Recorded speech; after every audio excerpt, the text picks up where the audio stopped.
What is going on, guys? J343 here, and in this video I'm going to be showing you how you can do your whole front and rear suspension, well, kinda, because some of the parts are discontinued, on your 1992 and up Lexus SC400. Now, I've been wanting to do this for a while because it is in desperate need. The reason why I'm doing it is because if I look at my sidewall here, you can see that it is just getting torn up from my quarter panel here, like my whole fender liner, and it's even starting to bend the little trim piece here. So, and it's even like digging into the tire, like I'm able to pull pieces of the tire off from this. So it's pretty whack. And then you can see how far it's dug. You can see how far it's dug into the sidewall here. So I don't want any blowouts. These tires are kind of expensive a little bit, so you know, and they're all burnt over here. You can see this discoloration here just from the whole fender itself, just rubbing on it. It's the same thing on the other side too. The front is good. The front doesn't rub, and just for overall looks too, like I want to go lower in the rear, and the front definitely has to go lower. So before we actually hop into it, I'm going to lay out exactly what I'm going to be doing to this car, and I'll kind of give you some pointers on what's discontinued, what you have to get aftermarket, and what aftermarket parts are on back order as of the date of this video. So let's go take a look at the stuff that we're going to be installing. All right, so taking a look at what we got here. This thing is 30 years old, so you know, it creaks, squeaks, rides like shit. I mean, it still rides like a dream for given how old it is, but you know, it's still it definitely needs work done. That's where we got these guys coming in. So I have 4 brands in total to help me pretty much put this together. That's pretty obvious. This is pretty obvious, but we'll dive into this box first. So diving into this box, this is where the majority of the stuff is. This is some of the tools I picked up. I'm seeing what I need, what I don't need. I'll make a little thing before at the beginning of the video saying exactly what you need, because I'm sure I'm going to be using some random ass stuff that I'm finding. But we'll start off with the front sway bar end links. These are from TRQ. I believe they're like 120 bucks versus like 260. They're still continued on Lexus, so if you want to buy them at Lexus, you can, but pricing everything out, it was cheaper to do the TRQs, and I personally never had an issue with a TRQ product, so I went ahead and went with the front sway bars, and because they had it as well. So moving on, we have rear toe links. Now, Megan Racing sells these on their website, but for some reason the Lexus ones are cheaper than the Megan Racing. I went ahead and went with the Lexus ones instead. Brand new bushings in the back, brand new ball joint, so these should be really fun with handling. Not handling, but just making the car feel better. Here's the other side. Obviously, when you do suspension, you do both sides. That's the correct way to do suspension. Right here, we have these little baby sway bar end links for the rear. I'm not going to be doing sway bars themselves. That's going to be for a later video, because I do have an idea of what brand I want to go with for sway bars, because I'm trying to make this thing handle a lot better, because right now it feels like a motor boating around, which is the purpose of an SC. But so yeah, we have these little baby rear sway bar end links, which is good. So we'll put these over here. And so the final part that I got, which is pretty cool that they still make these at Lexus, is these are rear upper control arms. So I don't believe these are the last pairs, but I know they were running out, so I picked one up while I could, because they don't really make any good aftermarket parts for the rear upper control arm, so I went ahead and grabbed 2 from Lexus. So moving on from the Megan Racing, or moving on to the Megan Racing, we have the rear adjustable traction arms. So on Lexus, these were more expensive on Lexus than Megan Racing, so I went ahead and went with the Megan Racings. As far as adjustment, I'm not really going to be adjusting these. These are specifically just for a replacement that's cheaper than OEM. So I do believe it's a solid bushing, which means it's metal. I don't think it's an actual rubber piece. You can see all the metal in there, so it might be just a little bit stiffer, but for what I'm going for, that's okay with me. And it comes in this nice fresh blue powder coating with Megan Racing right there. It looks really good. Like, you can see the flake on camera. So before we move on to the BCs, there's one last one that I was forgetting, which are the TRQ front upper control arms. So originally I wasn't gonna go with TRQ, but I was gonna go with the Megan Racing adjustable control arms, because if we go to my Lexus, so if we take a look here, you can see how much this sticks out here, and it sticks out quite a bit. It's not really what I wanted, but I didn't want to roll the fenders. So instead, to combat that, I mean, I do have a plan for fenders in the future. I think I talked about that in my wheel video, but for now, I was gonna go with the Megan Racing control arm, and pretty much what they do is you can adjust the camber in the front right from the control arm. So the problem that I have, I can literally just scoot the bolts back and then it would pull the wheel in like that. Only thing is those were on back order for 4 months, and with the sidewall issue that I'm having, I needed to get this done fast. So TRQ actually had some upper control arms for like, I think 120. I take back what I said about the sway bar end links. Those were 60 bucks. These were 120 bucks. So they're on the cheap side. They work. Once again, never had an issue with a TRQ product. In the future, I would like to still do the Megan Racing. It depends on what it looks like after I lower the car. It's probably gonna look like shit still. So original plan as well was to go with the Megan Racing Easy Street 2 coils. They were like 800 bucks. These are like 1,300 bucks. But once again, also on back order. So on Megan Racing, the front upper control arms, the adjustable camber control arms are on back order for 4 months. And also the coilovers for the SC400, SC300, and the Mark IV Supra are also on back order. So if you didn't know, Mark IV Supra shares the same suspension with the SC. Those are all on back order, so I couldn't get those. And like I said, sidewall issue, so I had to act quick. And instead of going with some cheap, like there were some teen options and stuff like that, but I did want to try some BCs because I've never owned BCs. And I went with the BR series. So it was a little bit more expensive. Like I said, the Megans were like 800, and I have Megans on my Scion and they feel great. So I wanted to go with more Megan, but we're gonna try out some BCs. But yeah, so that is all the suspension I'm gonna be doing. You're probably wondering, where's the hubs, where are the wheel bearings, where is the front lower control arm? That's a good question. A lot of this stuff was discontinued and I couldn't even find aftermarket of that stuff. There was one company that made lower control arms, but I've never heard of that company, and I'm not here to experiment this time, you know? I'm here to get shit done. With all of that out of the way, let's go ahead and get started.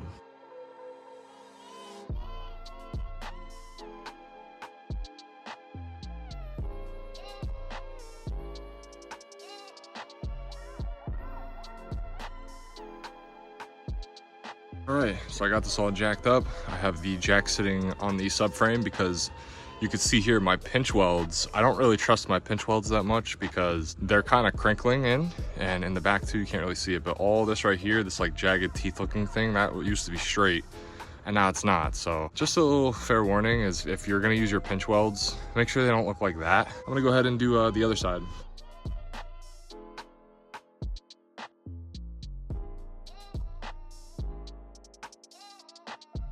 All right, so now that both of these are jacked up, once again, they're sitting on the subframe like that. And when you put the pressure down, you want to put it down very slowly. Never just drop your jack on something because the fitment, or not the fitment, the placement can get out of whack. But you can see that it's just resting on the subframe there. So good position. So pretty much what we got here is I'm going to be showing you exactly what we're going to be replacing. So we're going to be replacing this guy, which this is the upper control arm. This is the strut, or the shock, whatever you want to call it, right? And the front sway bar over here. This is remaining, hub is remaining, obviously everything brake related, and also the lower control arm is remaining for now.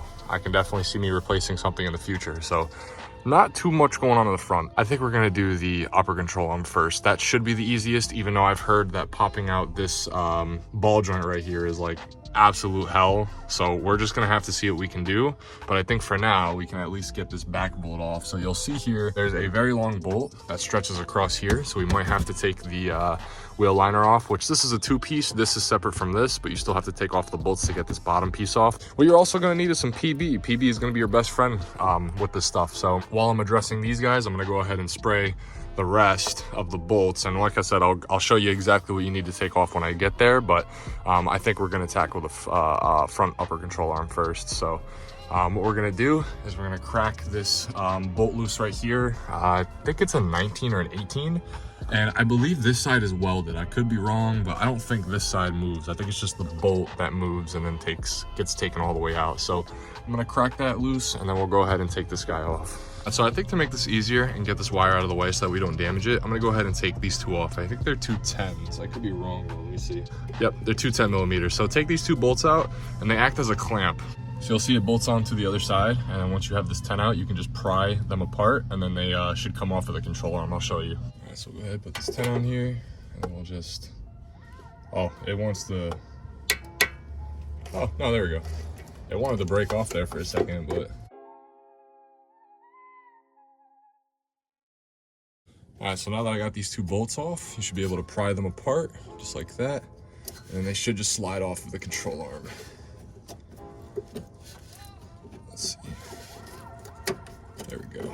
But I do need a little bit of extra space here so I don't break anything. That should be good if I just tuck it away like that. So now we have more space to get up in here, but I'm still currently trying to crack this bolt, which is two 19 millimeters. So I still gotta crack those. So give me a second. All right, so now that I have the big ass nut and washer off, we're gonna go ahead and tap this bolt out as far as it can. But I guess before we do that, we'll go ahead and start taking this guy off. So just by visually looking at it here, I mean, I already know how this comes off, but I think we'll also need to take the, I believe this is the ABS wire, but we might have to take that off to clear the bolt. But before we do any of that, let's go ahead and take this guy off. So you'll need Phillips screwdrivers. So there's a screw here, a screw here, there's a screw here. There might be a screw here, but I don't have it. A screw here, there should be a screw back here. Mine cracked, but there's a 10 millimeter right here. And I believe that's it for this section here. And then there's a couple on the bottom. So I have an aftermarket lip, but there would usually be 4 or 3 along down here, but I have this wide open gap because I have an aftermarket lip, so I don't have that anymore. And then there should be 3 over here. So there's this guy, and then this guy. So there's 6 on the bottom, and then however many on top here. So you're just gonna go ahead and take these guys off.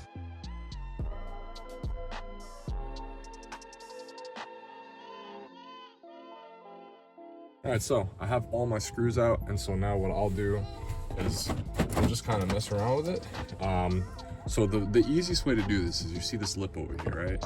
So now with this lip, all you want to do is kind of pull back and let the fender liner come through. So we'll pull this down.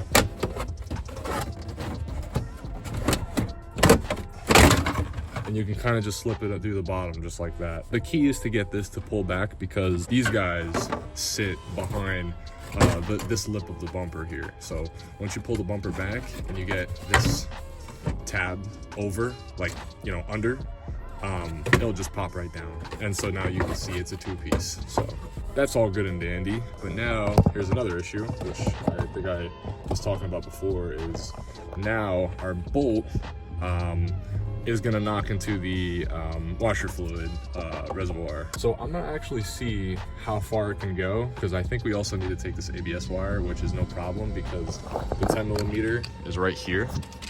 So this is to hold the wheel liner, but mine cracked, so you can see the plastic around here. But this is the 10 millimeter that holds the ABS wire in place. So we might have to take that off, and then I'm pretty sure we'll have to take this reservoir off, which I'll figure out how to do that in just a second. But let me see how far the bolt goes out before it makes contact real quick.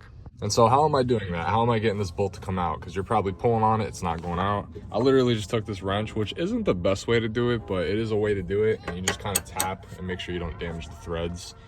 And now what you can do is you can get a wrench in here. You can kind of just push your way out. So yeah, you can immediately see it knocks into the ABS wire. So we'll get a 10 millimeter and we'll take this guy out. All right, so I got the 10 millimeter out. You see that's where it went from, right there. And now I'm going to kind of pry this guy out. Should be out and under, like that. Oh, I just broke the plastic. That's all right. Not on, this is a metal bracket here, so this is not plastic. You can't break that, but I broke the plastic that it sits in. Oh, and you can see the wiring right here. That's pretty cool, actually. So that will drop down there. So now it's gonna hang, and now we can continue with our bolt and see what else it knocks into. That's so a little bit more distance, and yes, it knocks into the washer fluid reservoir. So we're gonna have to take this guy off. So I immediately see a 10 there. If we look up, I see a 10 millimeter here. I don't know where else, but I'm assuming on the bottom. So let me just go ahead and find what else we need to take off for this to come out. All right, so far I'm only seeing 210s. So I'm seeing this guy here, and then I'm seeing this guy up at the top. So I'm only seeing those two for now. So I'm gonna go ahead and take those guys off first and then see if I can find anything else. I took the first two out, right? And so I ended up finding another one, but it's all the way in the back. So I'm gonna try and find it with the camera because I can only feel it. So let me see. Yeah, that guy. If it'll focus. That guy right there. So you can probably just feel it with your fingers, and then that guy has to come off. So there are 3 bolts. So once again, here's the front of the washer reservoir, right? I'm gonna go underneath and up. So right underneath and up. And then you'll see that guy chilling right there. So that's what we're gonna have to get to next. And I think I'm just gonna have to put my hand in there, feel it, and just get it out that way. So, all right, so after I did that bolt in the back, the washer fluid reservoir just kind of hangs down now, but you can see we now have more than enough clearance to get this bolt out. So go ahead and pull this bolt out just like that. And it comes with a washer in it, so you're gonna wanna keep that washer in there too. Okay, so now that we have the back section taken care of, we're gonna need to move on to this part here. Now this part is not the fun part, because if you watched my if you watched my TC video, you know that I had an issue with this where I actually had to cut it and I had to buy new knuckles because of it. So I'm trying to avoid that here. So you can see there's a castle nut down at the bottom here, and it uses a cotter pin that holds it into the threads. Like obviously it's tightened, like it's tight, but it uses a cotter pin to go through the hole to make sure that it doesn't spin or anything. So you can see the cotter pin right here. So I can probably bend it with my finger. No, I can't. And it's also covered in like sludge and shit. We're gonna grab some pliers here and we're gonna try and, let's see. So one on the bottom is the one that needs to come out. So we'll grab hold of it. All right, so I was able to straighten it out. So now the cotter pin is straightened out a little bit. I can probably do it a little bit more. So all I gotta do is just grab hold of it. I'm trying to watch it through the camera. So you grab hold and you just kind of angle it up like that. And then once I get them fully straightened, because this is the lower half of the pin, and then this is the upper half right here, this little nub. So once I get them straightened out, I'll be able to tap them through the other side. So give me a second.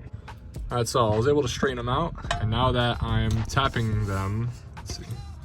Now that I'm tapping it through like that, you can see it poking out on the other side right here. So now what I'll do is I'll grab my pliers. I'm trying to do it to where you can actually see what I'm doing here. So you can see the head of the cotter pin sticking out there. So now I just have to find a way to fit my pliers in here so that I can grab it. So I'll grab it from the side, and then I'll just pull them out. That's a lot. It's harder to do it with one hand. Like I said, I'm trying to record it as well.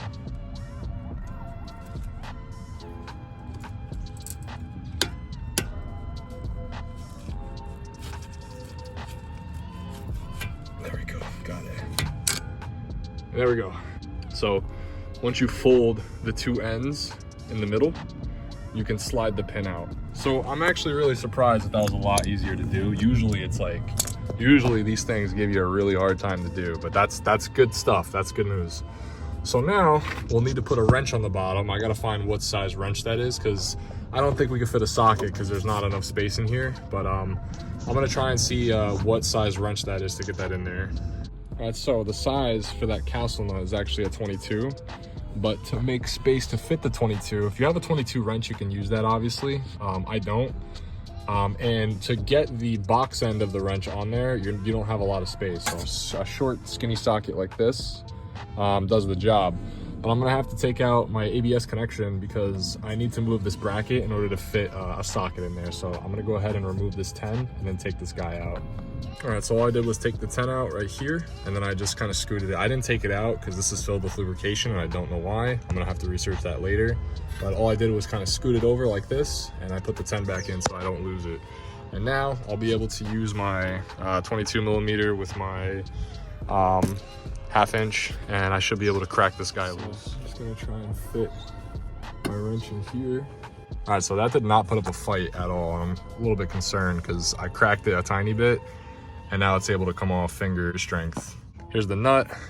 And then now the hard part, which I'm kind of glad that was easy, because now the hard part is going to be getting the threads to pop out of the knuckle. So these things are like, they're not pressed in there, but they do set in there over time, right? This is 30-year-old suspension. This thing has not been taken off before in its life.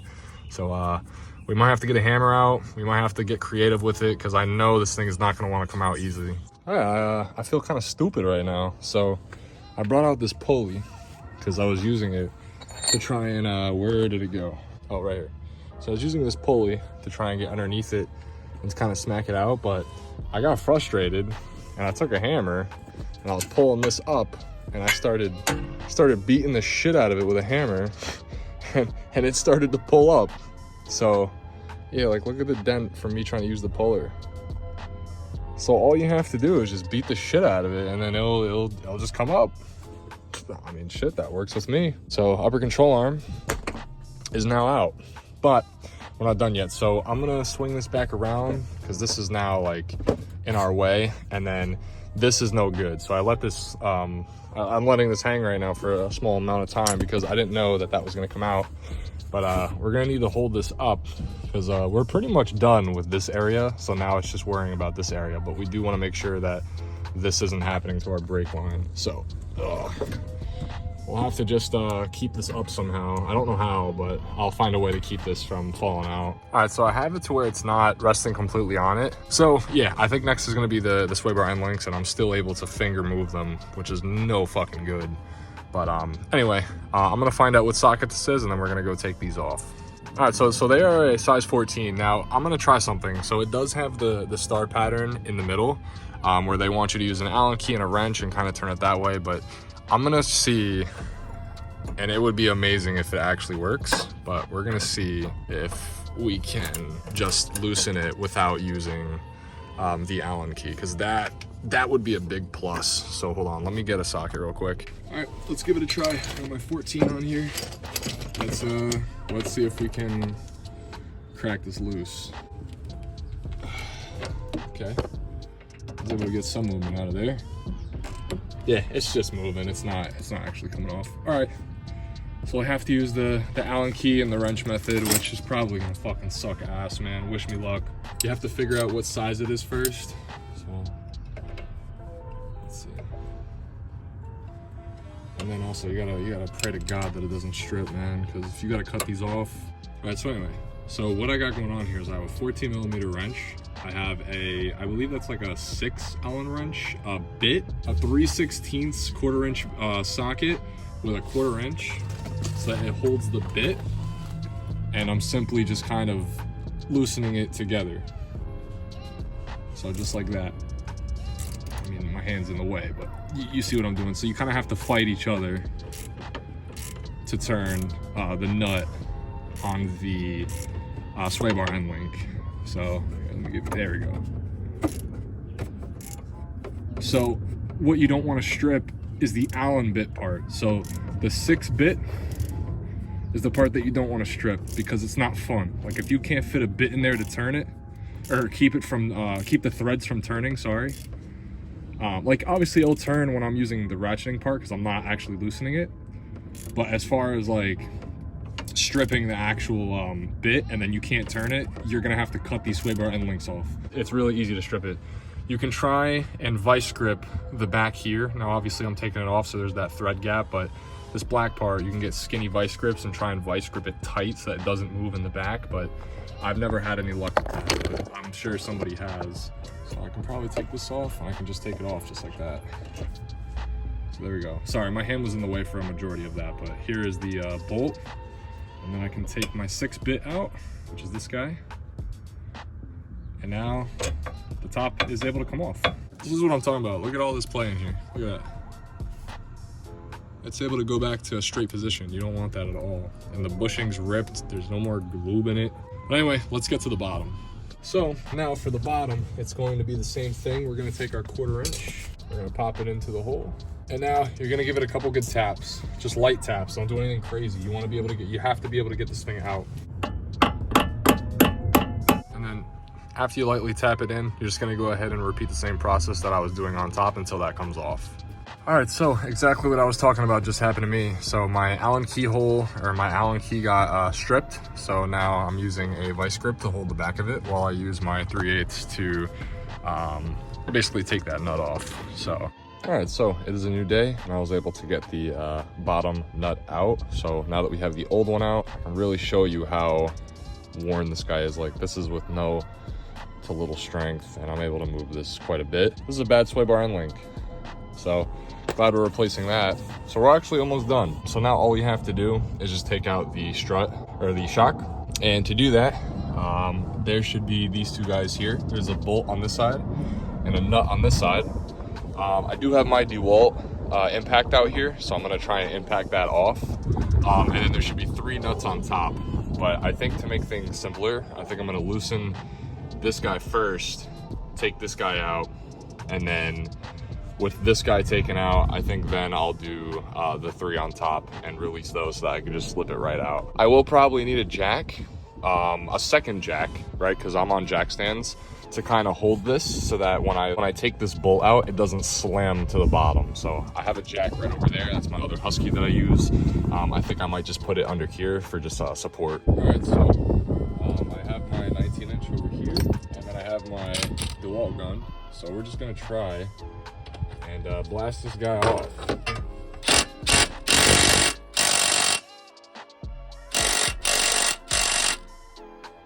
had a feeling that this wasn't gonna budge. All right, let me go get my my big 1/2 inch out, and we'll crack this bolt.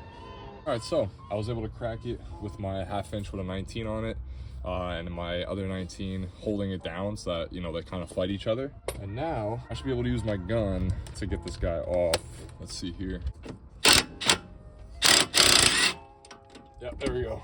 So got the nut off, and then there should be a washer as well. So it should be a nut and a washer that came off. And now, like I said, I have my jack down at the bottom here so that nothing falls off when I take this bolt out. So I have my big Husky jack on the bottom. Now that that's out, I'm gonna go ahead and get this bolt out right here. All right, so what I'm doing is I'm just grabbing a hammer sideways, which is pretty dumb, but it's working. And I'm just tapping the bolt out, and then on the other side, I should be able to just pull it. Might have to just work it out, but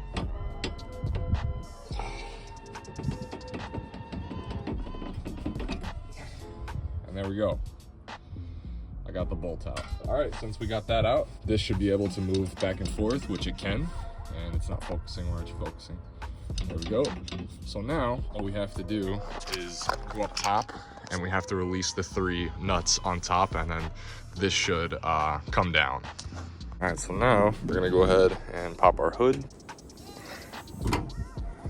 And so what we're gonna be undoing next are these 3 guys right here. So 1, 2, 3, and then once those come out, the shock should be able to drop down. All right, so I'm gonna take these 3 guys off. It's gonna be a 14mm socket. So I'll go ahead and put this on here. You know what, let me go get a deep socket.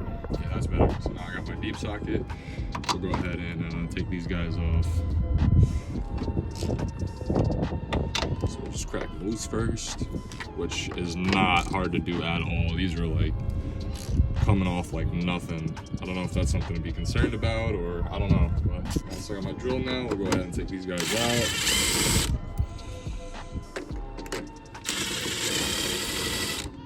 So now, before we take the last one out, what you want to do is you want to grab hold of the strut from down below so that it doesn't just drop off.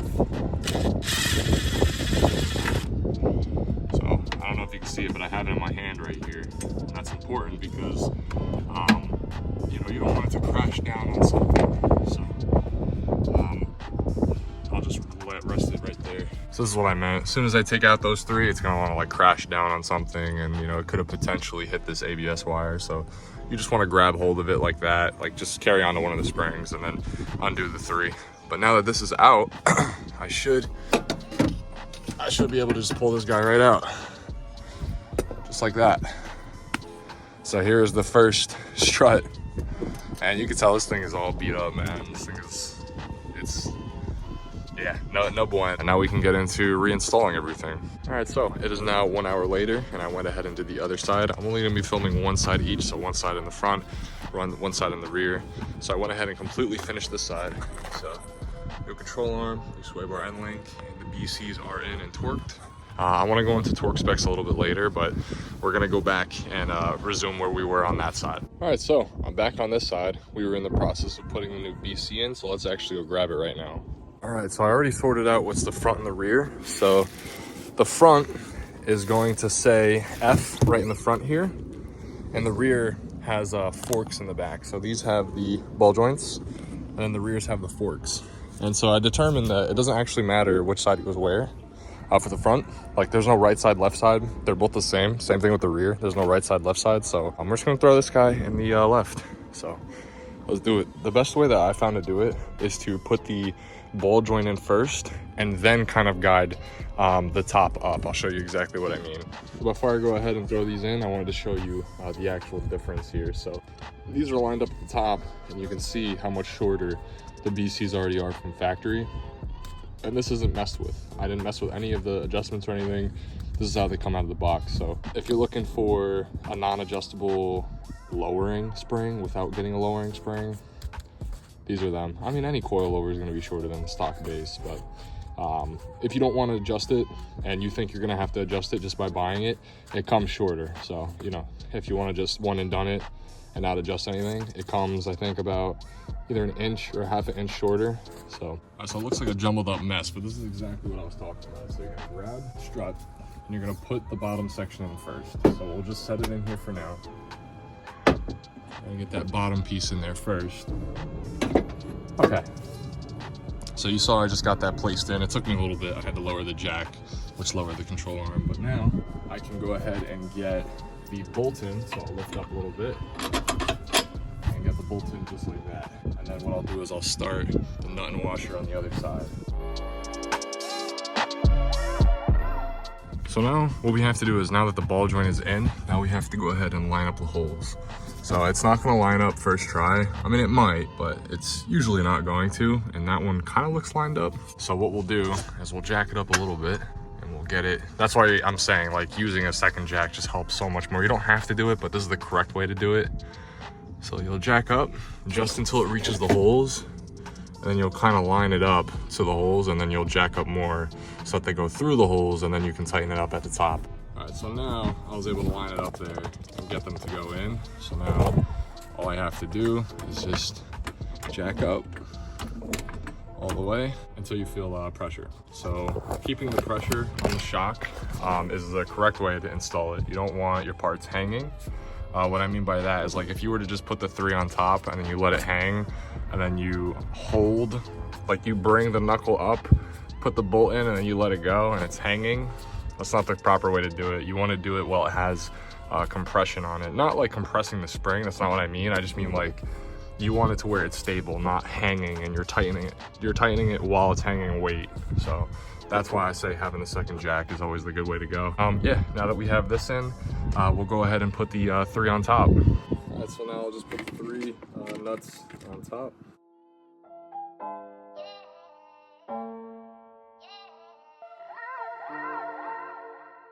And then we'll give them a little oomph. Just a little bit though, not too much. We're gonna torque these just like that. That's good enough. Okay, so now that we have the top all tightened, we're gonna go ahead and tighten up these 2 bolts here. All right, so I'll grab my 19 with my 1/2 inch, and we'll just start tightening it.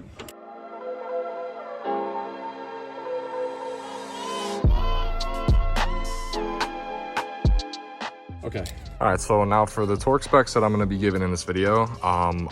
If you want to follow the torque specs that I'm using, you're more than welcome to.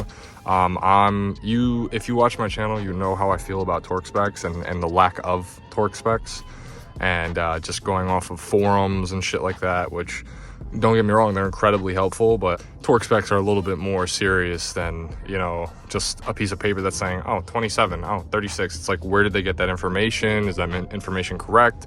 Is it from Toyota? Is it from Lexus? Blah, blah, blah. It's not to hate on those people, it's just I want you to be aware that the torque specs that I found online may not be the ones that are correct, because I can't find like the Toyota official or Lexus official torque specs. I'm following torque specs that claim that they are off of forums and stuff, but once again, if you want to do your own research and find your own torque specs, you're more than welcome to. I'm going to be doing the torque specs that I'm doing, but I don't want to sit here and just tell you, hey, you have to follow the torque specs that I'm doing. If you think you can find the real ones and you think you can find the better ones, definitely do that, but these are the torque specs that I'm going to be going off of. Okay, so the first torque spec is going to be for this bolt right here. So the torque spec that I found for this guy is actually 106 foot-pounds. I'm going to be going off of foot-pounds, not newton meters, not whatever the fuck, just straight foot-pounds. So 106 foot-pounds. All right, so I got my torque wrench set to 106, and I'm just gonna go ahead. Oh, that's right there anyway. Cool. So now that we have this guy all torqued up, now we can torque the up top 3 bolts. All right, so now we will be torquing these guys up top. And so the torque that I found, and a majority of other people think so too, is 26 foot-pounds. So I got my torque wrench set, 26, and we'll just go ahead and torque it. Just a little bit. It doesn't take much to torque these.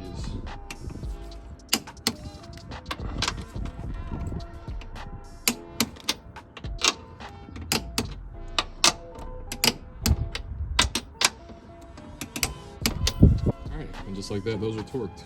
And so now it's time for the sway bar end links. And so once again, these are from TRQ. So there we go. Just put them on. They even come with their own brand new nuts. And what's nice about these is even though they have the Allen key pattern in the middle, so they still have the key in them, I was able to do the other sides like completely by hand. Like I didn't have to use an Allen key or anything. I'll show you what I mean. Once again, it's just off of a forum, so if you want to do your own research, but I was able to find it for 47 foot-pounds, or pound-feet, however you want to say it. So I'll just go ahead and start them up. You'll see what I mean right now. Give it 2 clicks.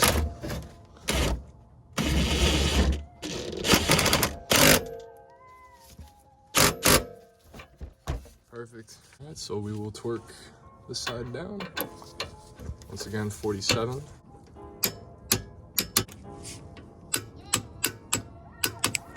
we go. So now that these are all torqued down, that's just time for the upper control arm. So now here are the new control arms, and they even come with a brand new cotter pin, which is really nice. And it comes with a brand new castle nut as well.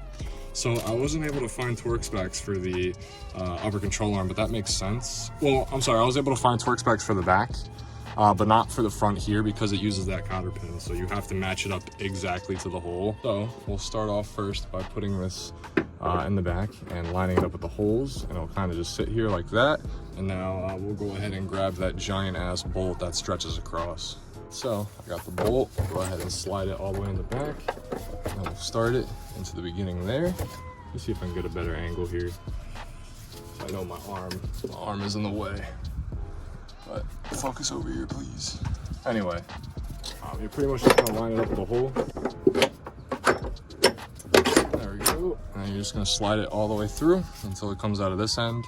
And then you'll grab the washer and the nut, and you'll slap it on this side over here, and then you'll just start tightening this guy, but the other side's spinning, so you'll need 2, but that's good for now. We just have it, we just wanted it through so that we can now put our knuckle on. So what we'll do now is we will slide this guy forward and then let the ball joint go into the hole like that.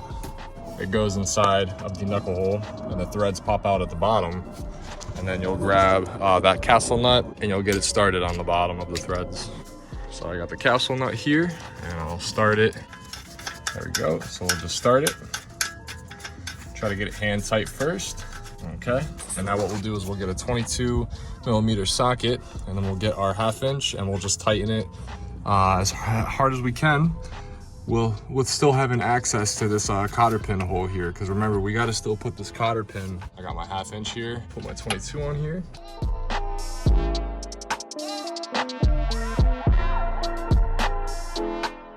All right, so that's really tight, and let's see if I have access to that hole. Yeah, I have access here. You're able to see the hole right through. So now I can slide this cotter pin through, and then we can lock it.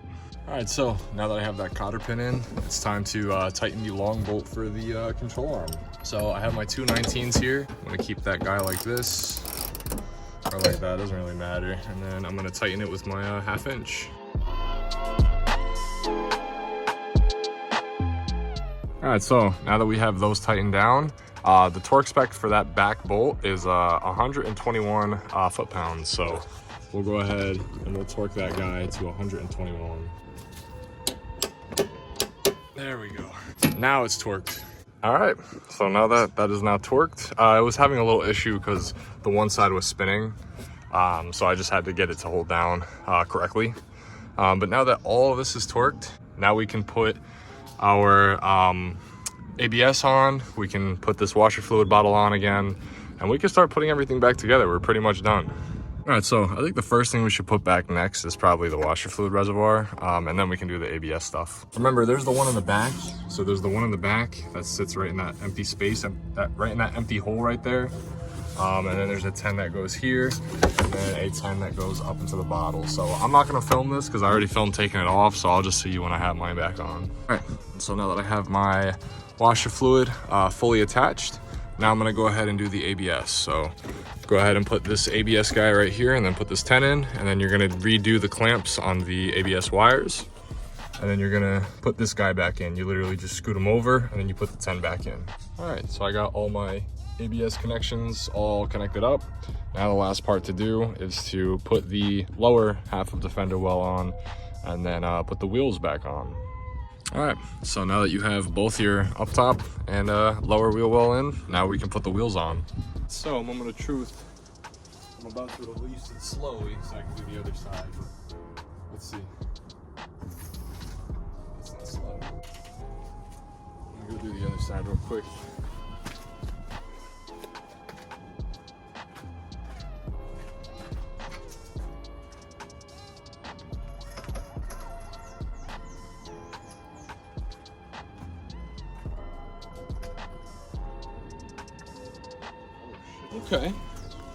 Okay, so we could definitely go lower, 100%. I don't know if I'm gonna do that just yet.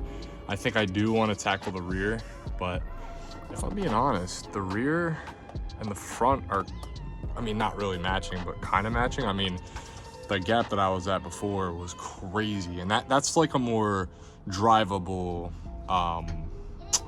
that's a more drivable stance, and I think the jack might still be on it a little bit. No, it's not. So that's where it sits. Give you a closer look. So that is how much you got. And for drivability, that's perfect. Like if you want to daily drive it, I can just barely fit. Well, I got big fingers, but I can comfortably fit one finger, and I struggle to fit 2 fingers in here. So if we look at the front here, oh my God. Yeah, man, any lower, that thing's gonna be a nuisance to the road. That lip gonna get destroyed. So, a little bit of an update. I was completely lying when I said that you can fit 2 fingers in here. I can barely just fit 1 finger. And I completely forgot that when you do suspension, once it settles, it gets lower than what it is now. So I'm once again rubbing on my tire in the front. It's not good. So I might have to raise it up a little bit. I mean, it looks great, man. Like, it looks fucking great. Like, it looks perfect. But I am rubbing, especially on this side. Like, I really don't have space for a finger in here. Like, maybe 1 finger. If it's a small finger, it'll fit, but just 1 finger will fit. That's it. It's eating away at my fender, so I might either have to buy the new fenders or roll the fenders. But that's a problem for another day. Otherwise, they look great, man. The suspension looks and feels great. And I'm hoping that it's settled in already, because I do not need this thing going any lower. Because if it goes lower, it's gonna be like sitting on my tire. So let's just hope that it stays right where it's at. But man, look at that. God, that looks so good. Well, to me, it looks good. I know a lot of you are like, oh, it's flaming on its nuts. Put it on the ground. It's like, nah, bro, we don't. This is Jersey, bro. We don't do that shit around here.